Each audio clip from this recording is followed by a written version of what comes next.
আসসালামু আলাইকুম আপুরা ভাইয়ারা, কেমন আছেন সবাই? আশা করি সবাই ভালো আছেন। তো আজকে আবার একটা নতুন ব্লগ নিয়ে আপনাদের সামনে আসলাম। ফারহানা আক্তার মুন্নি ব্লগে আপনাদের সবাইকে স্বাগতম। তো দেখতেছেন তো আপুরা ভাইয়ারা, কি পরিমাণ বৃষ্টি। বৃষ্টির জন্য কোথাও যাওয়া যাচ্ছে না, বাহিরে যাইতে পারতেছি না, না বাজার করতে পারতেছি, কিচ্ছু করতে পারতেছি না। রাস্তাঘাটের অবস্থা এরকম ব্যাগ কাদায় ভরা। তো কি রান্না করি ঘরের ভিতরেই, রুমের ভিতরেই যা করি সব কিছুই আপনাদের সাথে শেয়ার করব। তো আশা করি ভিডিওটি সবাই দেখবেন, আর ভালো লাগলে অবশ্যই একটা লাইক করে দিবেন, আর কমেন্টের মাধ্যমে জানাবেন ভিডিওটি কেমন লাগলো। তো দেখতে থাকুন ভিডিওটি। চলুন দেখি আজকে কি করা যায়, কি রান্না করা যায়। চলুন। তো আপনারা ভাইয়ারা, এখন আমি পরোটা বানাইতেছি। পরোটা সকালের নাস্তার জন্য। সকালের নাস্তা মূলত আমি, আম্মু আর আমার মেয়ে খাই। এর জন্য আমার 5টা পরোটা সেঁকতে হয়। তো দেখেন ফুলকো ফুলকো পরোটা, আমার ফ্রোজেন পরোটা এর আগে আপনাদের দেখাইছি আমি কীভাবে ফ্রিজে রেখে দিই। ওইটাই আমি বেলা দিয়ে সকালবেলা বেলে তারপরে হচ্ছে পরোটাটা বানাই। আর হলো আজকে খাবো হলো আপনার গরুর মাংস দিয়ে। গরুর মাংস দিয়ে পরোটা খাবো, সাথে ডিম ভাজবো, ডিম ভেজে পরোটা খাবো। তো সকালের নাস্তা প্রায় আমাদের রেডি। এখন আমরা নাস্তা করব। এই যেভাবে আমি ফ্রোজেন পরোটা রেখে দিই, একটার সাথে একটা কোনোভাবে লাগে না, কোনোভাবে লাগে না। তো এভাবে আপনারাও রেখে দিতে পারেন। তো এখন আমার খাওয়া দাওয়া শেষ। এটা দেখেন তো আপনারা ভাইয়ারা, সবাই চিনেন কিনা? এটা হচ্ছে, সবাই চিনি আমরা, তাই না? শাপলা, আমাদের জাতীয় ফুল শাপলা। হ্যাঁ, ঠিক ধরেছেন। আজকে শাপলা তরকারি রান্না করব চিংড়ি মাছ দিয়ে। এই জন্য আমি শাপলা কেটে বেছে ধুয়ে ভাপ দিয়ে নিচ্ছি শাপলাটা। দেখেন শাপলা থেকে কিন্তু বেশি পানি ওঠে নাই, বেশি পানি ওঠে নাই। আমি ভাবছিলাম অনেক পানি উঠবে, কিন্তু পানি ওঠে নাই। এটাকে আমি পানিতে ঝরায় নিচ্ছি। ঝরায় নিয়ে দেখেন একটুও পানি নেই, অল্প একটু পানি হয়েছে।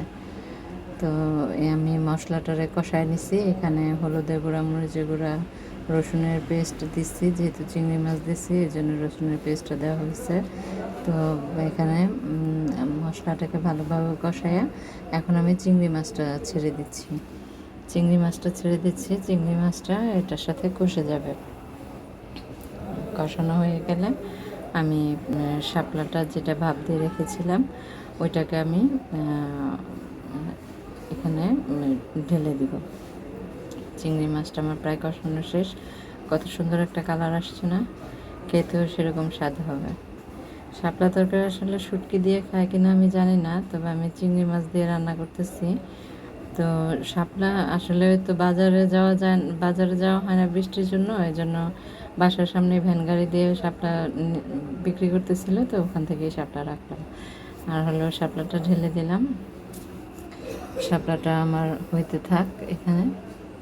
নেড়ে চেড়ে আমি শাপলাটাকে ভালোভাবে মশলার সাথে মিশিয়ে নেব। তো এখানে দেখেন তারপরেও পানি উঠছে। এখানে আমি কিন্তু এক ফোঁটা পানিও দেইনি, তারপরেও এটার মধ্যে আবার পানি উঠছে। তো পানি অল্পই উঠছে, সমস্যা নাই। এটা শাপলাটার সাথে পানিটা মিশে যাবে। আর হচ্ছে এখানে আমি মাছ ভুনা করব। মাছ ভুনার জন্য পেঁয়াজ আর তেল নিয়ে নিচ্ছি।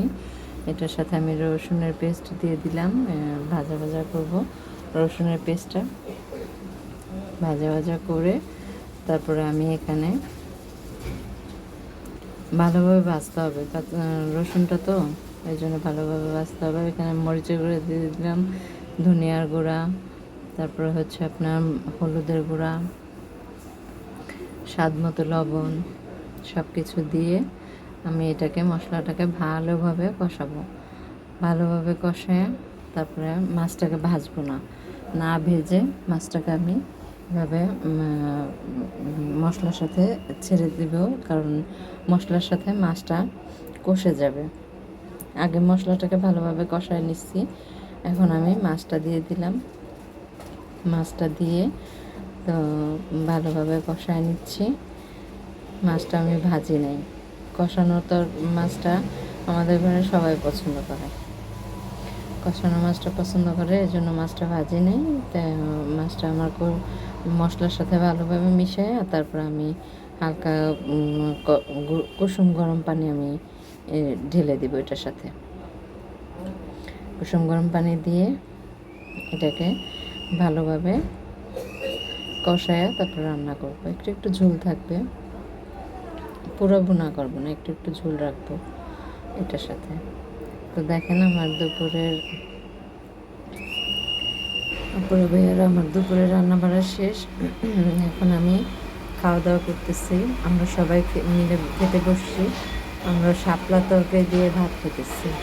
এত মজা হয়েছে, চিংড়ি মাছ দিয়ে শাপলা তরকারি, মানে সেরকম একটা স্বাদ। আলহামদুলিল্লাহ, আমরা নিয়ামত খাইতেছি, মানে অনেক টেস্ট হয়েছে, অনেক। আপনারা এইভাবে রেঁধে খাবেন শাপলা তরকারি, অনেক মজা পাবেন, অনেক। তো আমি সাথে কাঁচামরিচ নিয়ে নিচ্ছি, কাঁচামরিচ দিয়ে খাচ্ছি সাথে। একটু ঝাল কম হয়েছে, তো এই জন্য কাঁচামরিচটা আমার কাছে ভালো লাগে ভাতের সাথে। তো এখন মাছ নিয়ে নিচ্ছি, মাছ ভুনাটাও খুব মজা হয়েছে, খুব মজা করে আলহামদুলিল্লাহ আলহামদুলিল্লাহ ভাত খেতেছি। এত আল্লাহর কাছে লাখ লাখ শুক্রিয়া, অনেক মজা হয়েছে খাবারটা।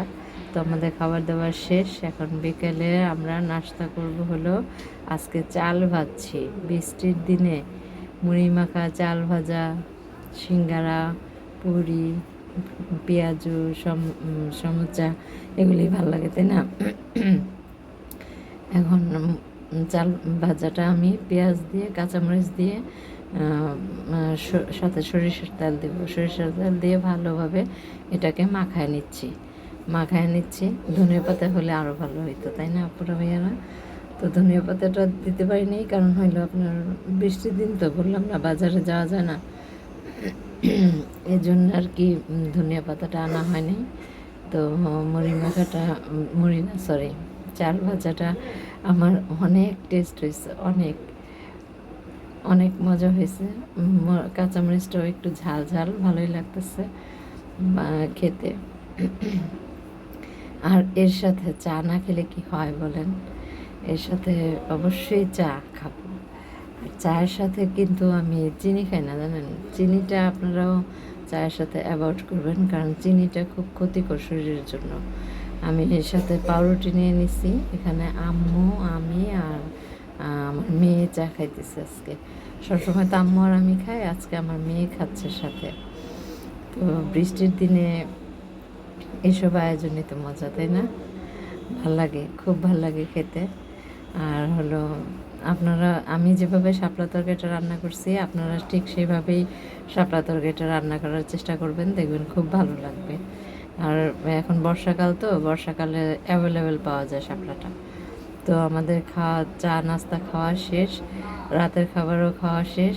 দেখেন আমার ভাইয়ের ছেলেটা কি করতেছে।